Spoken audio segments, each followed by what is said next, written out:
Welcome guys to another video. আজকের টপিকটা হলো একটা সেক্টরকে নিয়ে, একটা অনেক সুন্দর সেক্টর, ফুটওয়্যার সেক্টর। তো এই সেক্টরটা কয়েক বছর আগে অনেক কি ভালো পর্যায়ে ছিল, আর সবেরই ফেভারিট সেক্টর ছিল। এই সেক্টরে কয়েকটা কোম্পানি ছিল, যে কোম্পানিগুলোকে সবাই চিনে, আর স্টক মার্কেটে যারা নাকি ট্রেডিং করেন, ইনভেস্টমেন্ট করেন, সবাই হয়তো বা কিনেছেন এই শেয়ারটা, না হলে শুনেছেন। আর স্টক মার্কেট ছাড়াও বাহিরের যত মানুষ আছে, ভারতবর্ষের ভিতরে থাকা লগভগ সব মানুষই এই কোম্পানিগুলাকে চিনেন, জানেন। রিল্যাক্সু, বাটা, এগুলা কোম্পানি এই সেক্টরের সেরা কোম্পানি ছিল। কিন্তু 2020-এর করোনা কারেকশনের পর থেকে এই কোম্পানিগুলোর সময় খারাপ হয়ে গেল। কিসের জন্য খারাপ হয়ে গেল, আর বর্তমান কি অবস্থায় আছে, আর ভবিষ্যতে কি অবস্থায় যেতে পারে, চলুন স্ক্রিনও গিয়ে দেখি। আমি আসলাম স্ক্রিনার ওয়েবসাইটে এসে রিল্যাক্সু সার্চ করে নিলাম। তো সবার প্রথমে চার্টে যাই, প্রাইস চার্টে গিয়ে 5 ইয়ার সিলেক্ট করে নিলাম। চার্ট এই জায়গার দেখুন, চার্ট একদিকে নিচে যাচ্ছে। টপ ছিল 1436 প্রাইস ছিল 4 নভেম্বর 2021। সেই সময় থেকে কারেকশন একদিকে নিচের দিকে কারেক্ট হয়ে হয়ে হয়ে বর্তমান প্রাইস, আজকের দিনও প্রাইসটা হলো 653। অলমোস্ট হাফের থেকেও আরো কম হয়ে গেছে, আধার থেকেও কম হয়ে গেছে প্রাইস। এই কয়েক বছরের মধ্যে আর উঠার কোনো নামই নাই, একদিকে নিচে যাচ্ছে। এই দেখুন প্রাইস নিচে নিচে নিচে, মানে লোয়ার সার্কিট মানে কি লাগাইতে আছে, কোনো মানে প্রাইসের মধ্যে ব্রেক নেই। ঠিক আছে, তো এটার কারণ কি, চলুন যাই, আমরা নিচে যাব। নিচে গিয়ে রেজাল্ট দেখি, কোয়ার্টারলি রেজাল্ট দেখি। এই জায়গা দেখলে 679 crore সেলস সেপ্টেম্বর। তারপর এই জায়গায় 2023-এর মাঝে 715, মানে 2023-এর থেকে বর্তমান 2024-এর সেপ্টেম্বরে কোয়ার্টার কিন্তু খারাপ আসছে। তারপর দেখলে 670 ছিল 2022-এর সেপ্টেম্বর। তারপর 2021-এর সেপ্টেম্বরও 714 crore সেল ছিল। তো এই যে 2021-এর সেপ্টেম্বরে 714 ছিল, সেই তুলনায় আজকের দিনও কিন্তু অনেকটাই কম সেলস। তো এই কোম্পানির বেচা কিনা কিন্তু কমে গেছে। এই কারণেই কিন্তু তার প্রাইসটা এরকম দেখাচ্ছে, শেয়ার প্রাইসটা কিন্তু কারেকশন হচ্ছে। নেট প্রফিট দেখলে সেম, সেলস যেরকম আছে নেট প্রফিটও সেম আছে। 37 crore 24-এর মাঝে প্রফিট ছিল, নেট প্রফিট।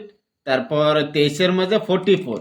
তো 23-এর থেকে কিন্তু 24-এর মাঝে কমে গেছে প্রফিটটা। তারপর আমরা যদি দেখি 21-এর নেট প্রফিট 69 crore ছিল, এই জায়গায় 69 crore ছিল। এই 69 crore থেকে বর্তমান হাফ হয়ে গেছে 2024 নেট প্রফিট। যেই কোম্পানিটা নাকি 2021-এর মাঝে 69 crore প্রফিট করতো, সেই কোম্পানিটার প্রফিট আজকের দিনও মাত্র 37 crore আছে। তো হাফের থেকেও কম হয়ে গেছে, হাফ হয়ে গেছে, অলমোস্ট হাফ হয়ে গেছে। তো এই কারণেই তার শেয়ার প্রাইসটাও হাফ হয়ে গেছে। কারণ আমরা জানি লং টার্মের মাঝে কোম্পানির শেয়ার প্রাইস ফলো করে কোম্পানির আর্নিং কি হিসাবে চলে, তারে ফলো করে। তো যে কোম্পানির বেচা কিনা নাকি ডাউন হয়ে গেছে গত 2-3 বছরের মাঝে, আর প্রফিটটাও ডাউন হয়ে গেছে, তো শেয়ার প্রাইস তো নিচে আসবেই। তো এই ডাউন হওয়ার কারণ কি? তো ডাউন হওয়ার কারণ হলো, মেইন কারণ যেটা নাকি, যে লোকাল প্লেয়ার অনেকগুলা কোম্পানি আছে, লোকালে বা ইন্টারন্যাশনালি অনেকগুলা কোম্পানি আছে যেগুলার প্রোডাক্ট নাকি ভারতবর্ষের মাঝে ধুম ধামাকা সেল হচ্ছে। আর আরেকটা হলো প্রাইস মেনটেন, মানে কি কম দামে অনেকগুলা ইন্টারন্যাশনাল কোম্পানি আছে যেগুলার প্রোডাক্ট, চপ্পল, শু, এগুলা একদম কম সস্তা প্রাইসে ভারতের মধ্যে ধুম ধামাকা বেচছে, অনলাইনে অফলাইনে সবগুলাতে।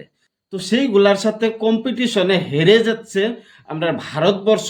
টপ কোম্পানি যেগুলো আছে সবারই এক ধরন, বাটা ইন্ডিয়া, রিল্যাক্সু, ক্যাম্পাস, মায়ুর, তারপরে লিবার্টি শুজ। তো এই সবগুলা কিন্তু ভারতের টপ ব্র্যান্ড ছিল এক সময়। তো এই টপ ব্র্যান্ডগুলা কিন্তু ইন্টারন্যাশনালি যতগুলা কোম্পানি আছে সেইগুলার সাথে কিন্তু কম্পিটিশনে হেরে গেছে বর্তমান সময়ে, এরকম দেখা যাচ্ছে। কারণ সেই ইন্টারন্যাশনাল কোম্পানিগুলা একদম সস্তা লেভেলে ভালো ভালো কোয়ালিটির প্রোডাক্ট ভারতবর্ষে সেলস করছে।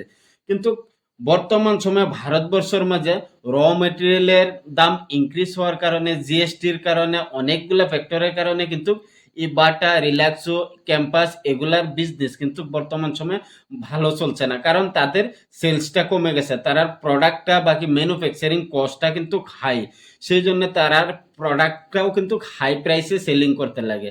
আর হাই প্রাইসে সেলিং করতে গিয়ে কিন্তু ডিমান্ডটা কমে গেছে। ডিমান্ড ইন্টারন্যাশনালি ব্র্যান্ডের যেগুলো আছে সস্তা লেভেলের, বাকি লোকাল প্লেয়ারের যেগুলা নাকি সস্তা লেভেলের ভালো প্রোডাক্ট আছে, সেইগুলার কিন্তু ডিমান্ড বেড়ে গেছে বর্তমান সময়ে ভারতবর্ষের মাঝে।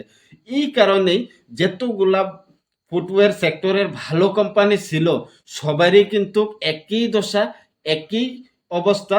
সবারই এই কয়েক বছরের মাঝে সেলসটা কমে গেছে, প্রফিটটাও কমে গেছে, তার প্রফিট মার্জিনটাও কমে গেছে, র মেটেরিয়ালের কস্টটা বেড়ে গেছে।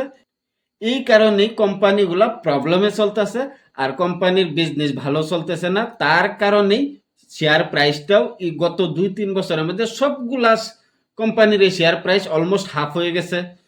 কোনো কোনো কোম্পানির 60% কারেকশন হয়ে গেছে, কোনো কোম্পানির 50%, 55% কারেকশন হয়ে গেছে। তো ভবিষ্যতে রিকভার হওয়ার আশা আছে নাকি?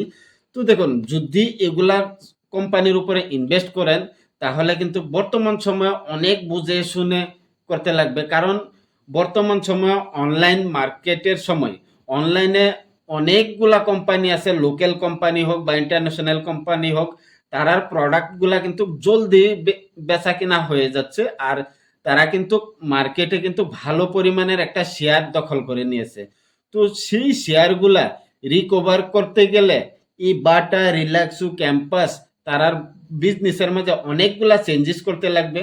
আর যদি এগুলা চেঞ্জেস হয় ভবিষ্যতে, তাহলে সেই সময় ইনভেস্ট করা যায়। কিন্তু বর্তমান সময়ে আমার হিসাবে এগুলা কোম্পানি থেকে দূরে থাকা অনেক ভালো। তো আশা করি ভিডিওটা অনেক কিছু শিখেছেন, অনেক কিছু নলেজ পেয়েছেন। যদি উপকার হয়ে থাকে আপনার এই ভিডিওটা থেকে, তাহলে ফেসবুকে যদি দেখেন পেজটাকে ফলো করে দিবেন, ইউটিউবে দেখলে চ্যানেলটাকে সাবস্ক্রাইব করে দিবেন। ভবিষ্যতে স্টক মার্কেটের বিষয়ে অনেক কিছু শিখতে চাইলে, জানতে চাইলে।